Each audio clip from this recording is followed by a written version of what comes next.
Hi everyone and welcome to today's session. In my previous video, I spoke to you about the concept of opportunity pockets.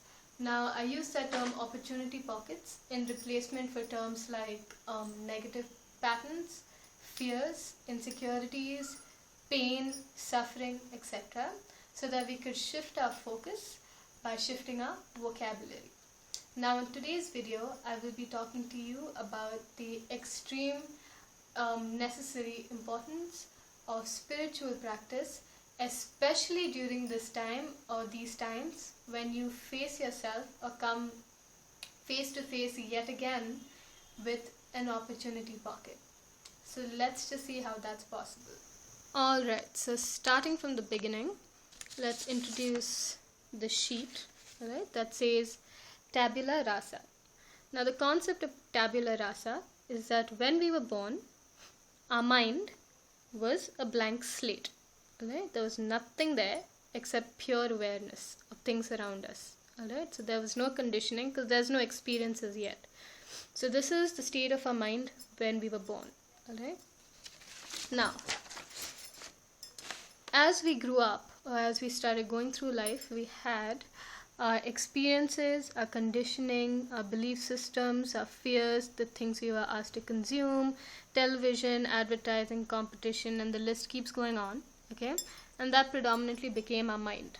All right, this was the mind and all the processing and all goes through all of this. All right, now when a neutral stimuli, okay, occurs in your in your awareness.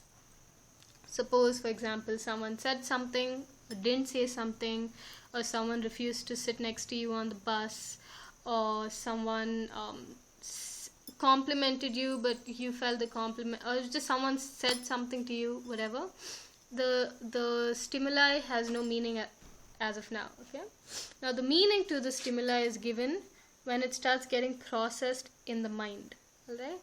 Now all of these things, experiences, conditioning, belief systems, fears, all these things become your filter through which this neutral stimuli gets processed. Okay.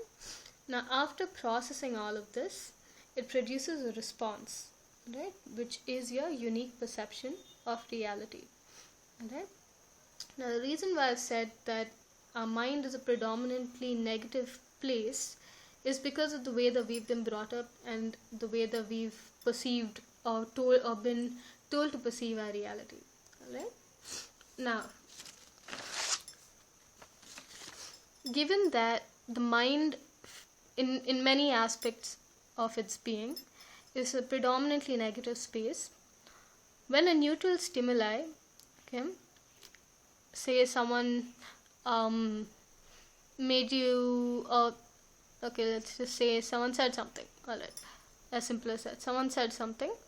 Now when that's getting processed here, alright, and it triggers an emotion and you feel extremely, say, offended or angered or sad or whatever, there's a high possibility of something I call as a shitstorm. Alright. Now the shitstorm looks like the shitstorm is the patterns of behavior or thought that is extremely negative. It could be self-abusive or abusive to other people.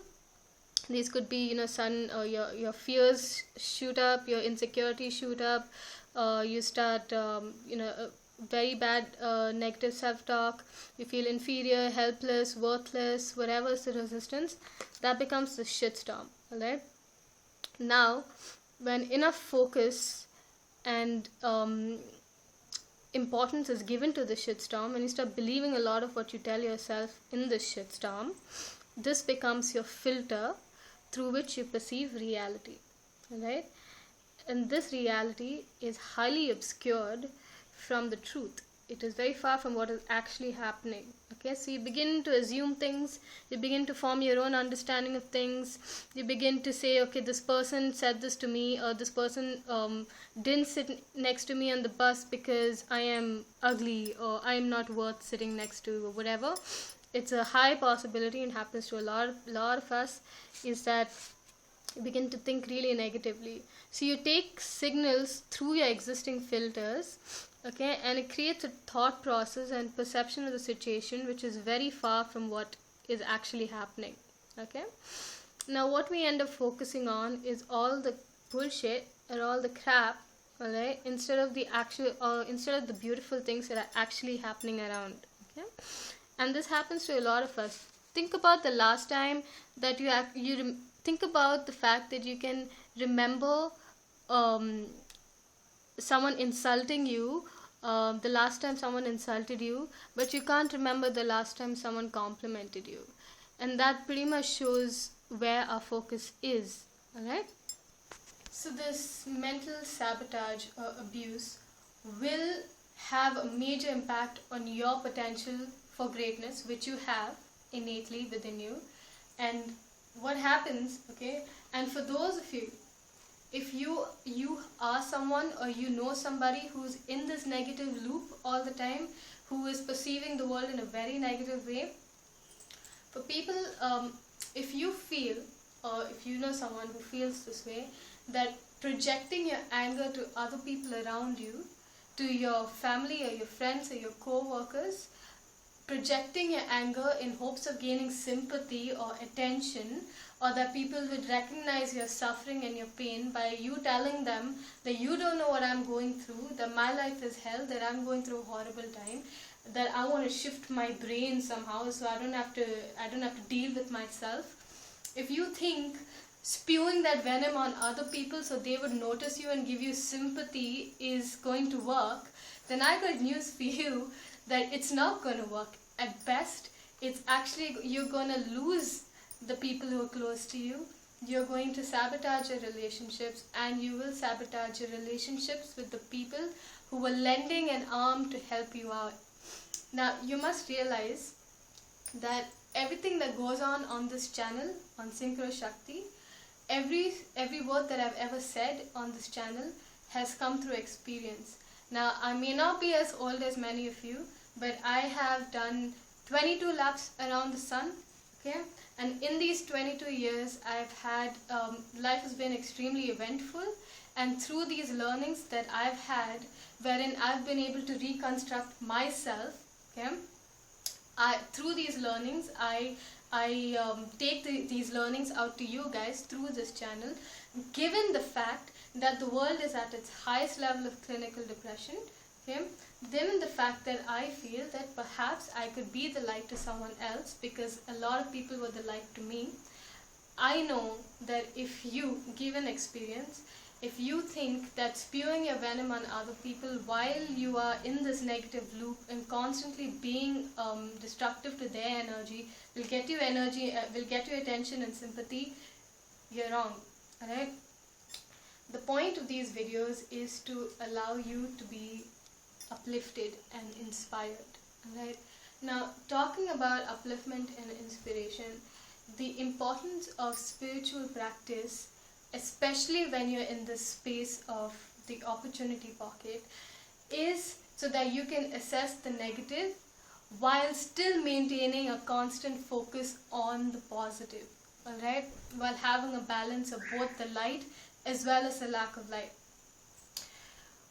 so that you can still your mind and be at peace, so that you can literally see the opportunity pocket and assess where to go from there, alright?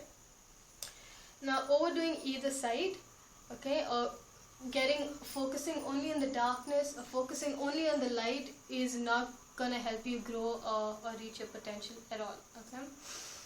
It's natural to fall into a pocket of an opportunity pocket, but getting stuck in that negative loop, right, over and over again by over-analyzing the situation, getting overly critical and only focusing on the negative aspects, or bringing up fears from the past and bringing up past memories and only focusing on those, okay, without having a healthy focus on the positive sides also, what will end up happening, because your focus is only on the negative, is you will begin to manifest more and more of those fears, more and more of those circumstances that you wanted to get rid of those vibrations from your body. You wanted to get rid of them, but you only focused on them instead of focusing on the lighter sides as well.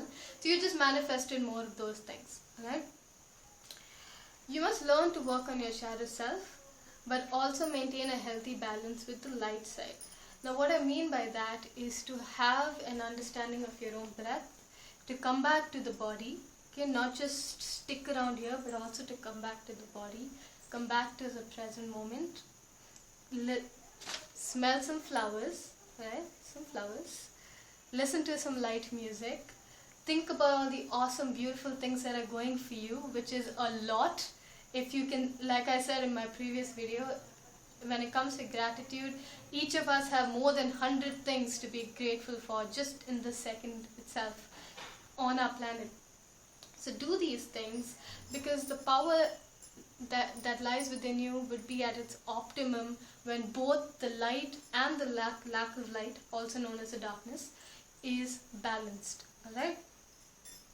Now the idea is that our perception is our choice, our feelings is our choice, and starting from self-awareness is the first steps towards self-mastery and achieving our highest potential and becoming the best versions of ourselves. So thank you so much for watching. I hope this was beneficial to a lot of you. If I was able to reconstruct myself, so help me God, so can you. So thank you for watching, and I hope this was beneficial. Please share these videos, not just my videos, but a lot of videos that can actually help, because that's what we need today. We are from the same soul tribe, and we need to support and help and inspire and uplift each other, so we can finally reach the space of the fourth dimension that everyone's talking about, the unity consciousness. And this is how we're going to do it, if we can help each other out. Alright, so thank you for watching again. Stay subscribed. Namaste.